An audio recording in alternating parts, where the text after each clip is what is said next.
I mean, I don't know. No, I think that, you kind of like surrender with after you do a project. You kind of do a project and you kind of let it go, and you always want more people to watch your stuff, but at the end of the day, you can't really control. You can't control people's response to the stuff that you do. So, I mean, even when I did when I did Biodome, when it first came out, it didn't do well. It was kind of like panned by the critics, and the box office wasn't great, and all that stuff. And then here we are years later, people love that movie. I put my heart into it, and it just was what it was. I think for me, it was just the critics and the industry was so upset with me because I was just so silly. You know what I mean? And I was always just kind of being goofy and being kind of like carefree, and they didn't like that, and they kind of like came down on me pretty hard, the critics, he's stupid, or he's, he's just, his style is, I don't know, so. If you could give 1993 Pauly one piece of advice, what would it be? None. It was great. It was a great year. Great answer. I love that. No regrets. No regrets. Yeah. I mean, I struck a nerve. I guess I struck a nerve on everyone from MTV into my films, and it was pretty cool. Yeah. If you could cameo in any current TV show or movie, what would it be? What do you enjoy watching that you'd like to cameo in? I love Seth Rogen. I think what he did with the studio, I've talked about on my social media. It was great. I mean, for me, I love Hollywood, so I was born and raised there, and the entertainment business is so funny to me.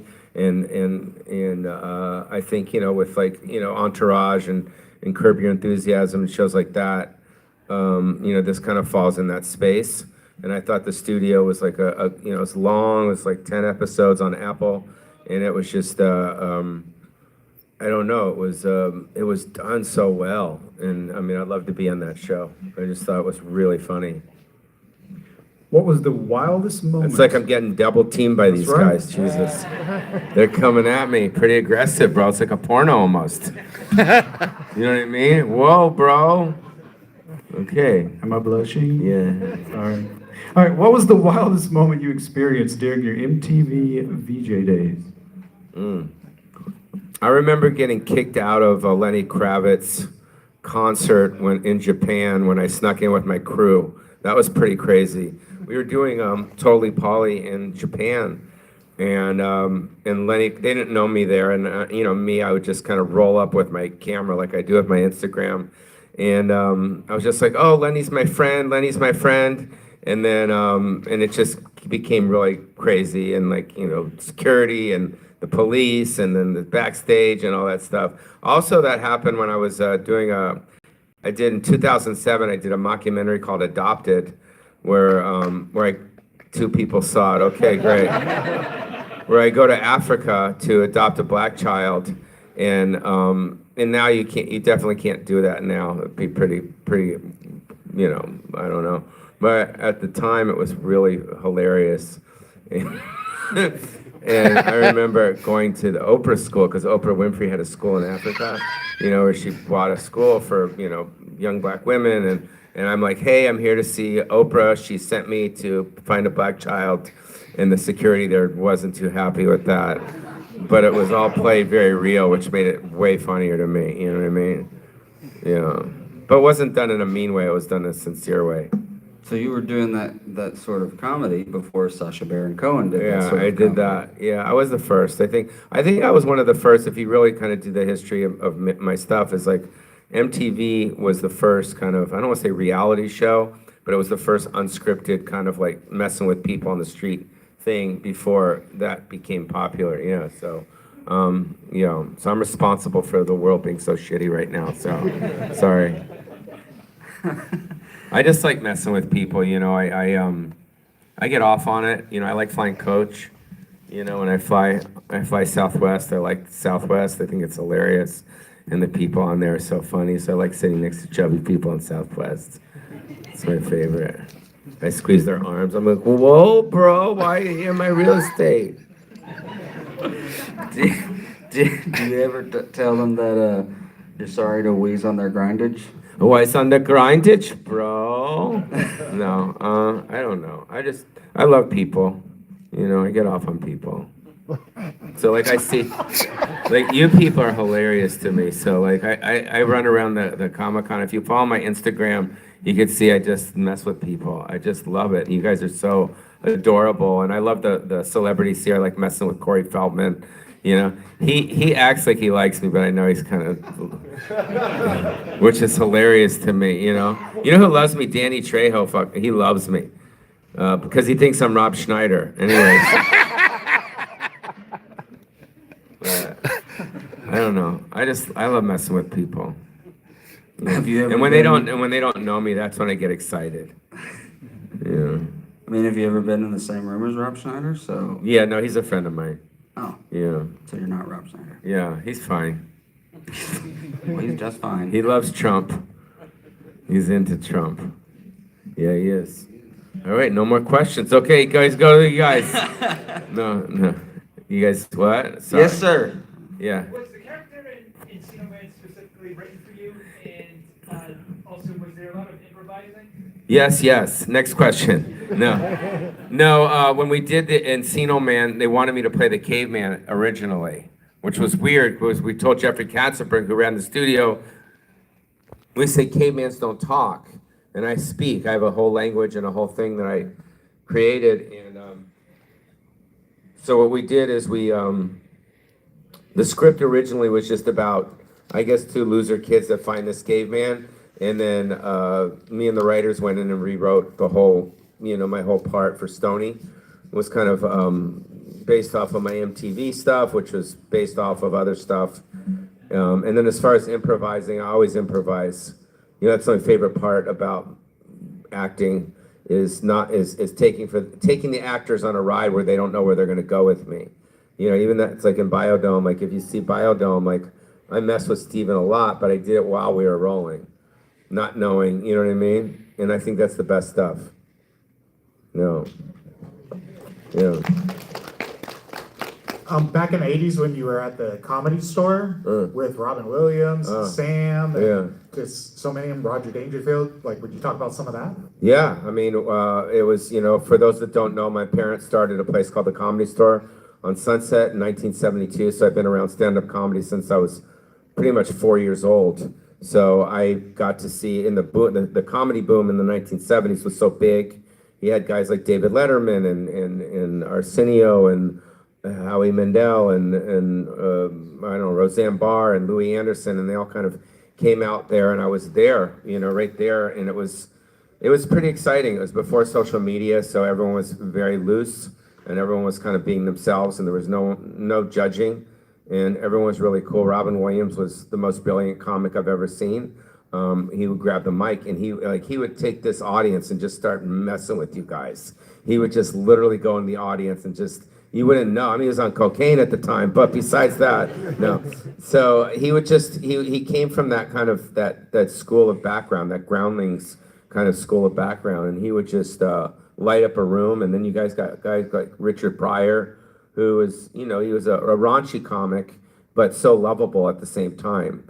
And I learned a lot from watching Richard Pryor because he was dirty. I mean, he grew up in a whorehouse in Peoria, Illinois, but he had a huge heart, and he was so funny, and it was like there's a weird mix of just different styles that was in that guy's body that just made him so special.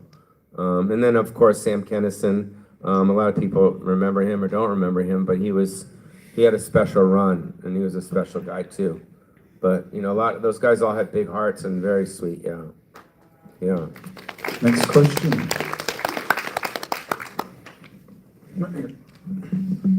So, Son-in-Law is one of my favorite movies of all time. Yeah.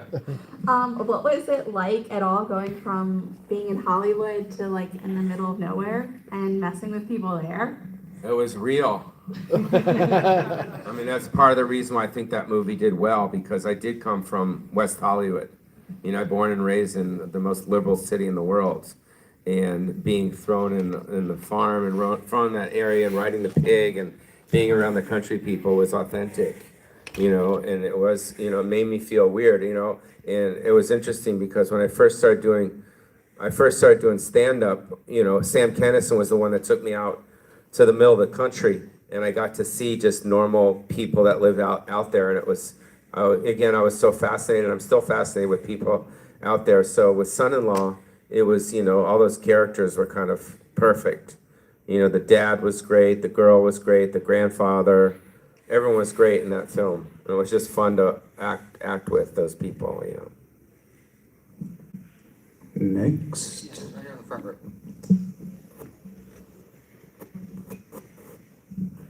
Being military myself, in the Army now, was my favorite. Are you ever considering doing something similar to that again, being an action hero? Because the action sequences were great. I loved it. It was great. It was funny. Everything about it was phenomenal. Thank you. As far as doing other things, it's up to the business.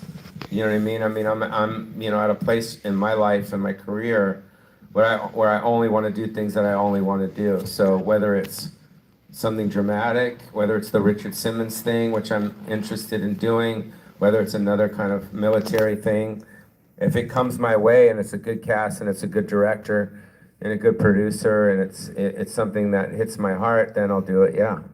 That's kind of, that's what it's about. That's part of the reason why I come here, is because I do my stand-up at night and I come here with you guys and I get to look at everybody's eyes and you guys come up to my table and you say really nice things to me and it makes me feel good, I only started doing these like, I don't know, maybe 4 or 5 years ago.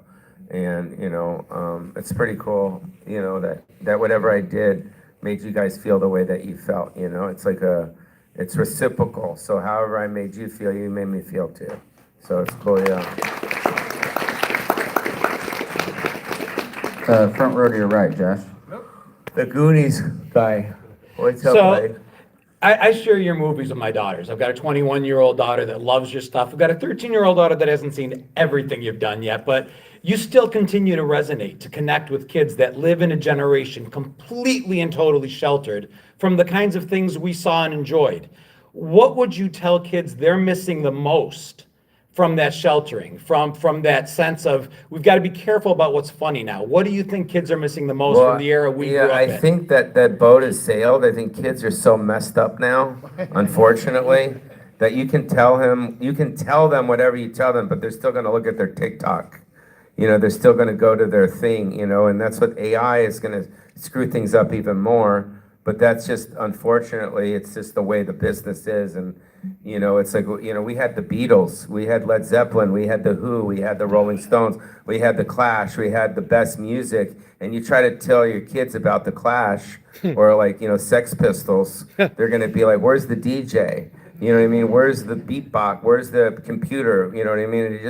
It is what it is. We kind of have to look back on those times. But thank you for sharing my films with your 21-year-old. Maybe, when your 13-year-old gets older, she'll want to see it. But Definitely. I don't know. What are you going to do? It's a scary time, yeah? Right? Before we get to him, is there a specific line or piece of dialogue that you were asked to quote the most at these things? It's every movie's got a line. You got Biodome, what is it? Free Mahi Mahi, right? You got Goofy Movie, Leaning Tower of Cheesa. You got, just put that anywhere. Okay.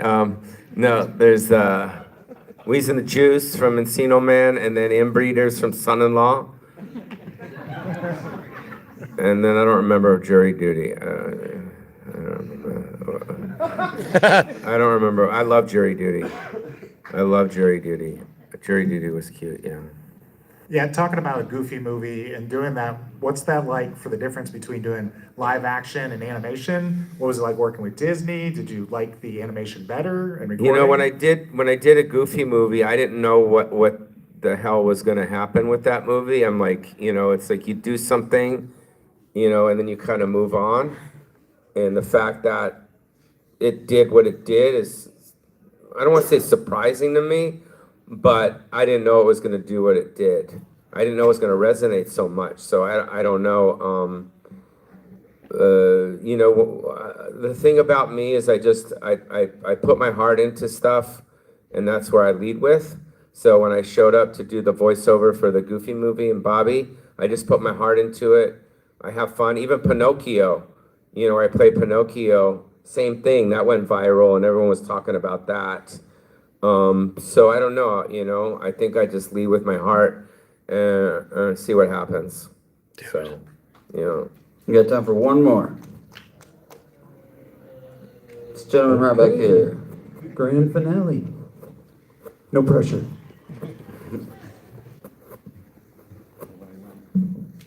Have you ever hung out with or done any work with Weird Al? I have not, but yeah, he's unbelievable. I mean, the guy's really done an incredible thing. He's really created a lane for himself, and his songs have lasted all these years, and it's just like Guns N' Roses. These guys are bigger now, and Motley Crue are bigger now than they were when their first albums hit. And Weird Al, I was sitting with them in the back. We were having coffee or whatever, and he said he sold out Madison Square Garden and the Forum, which is like, I'm like, okay, that's crazy. I mean, those are like 18,000 seaters. You know what I mean? So the nostalgia of him has really just kind of resonated, which is great. But I've never worked with him, but he's very talented, obviously, smart. Go see Pauly Shore at his booth. Give And him a I'll round also of be at the applause. Funny Bone tonight, Yes, go to the being funny. funny. So across the street. Thanks, guys. Pauly Shore. Some of the smartest things I've heard said all weekend. Who'd have thunk it, right? Genuine, 80s. That was Pauly. Hope you guys enjoyed it. Talk to you guys soon. More to come.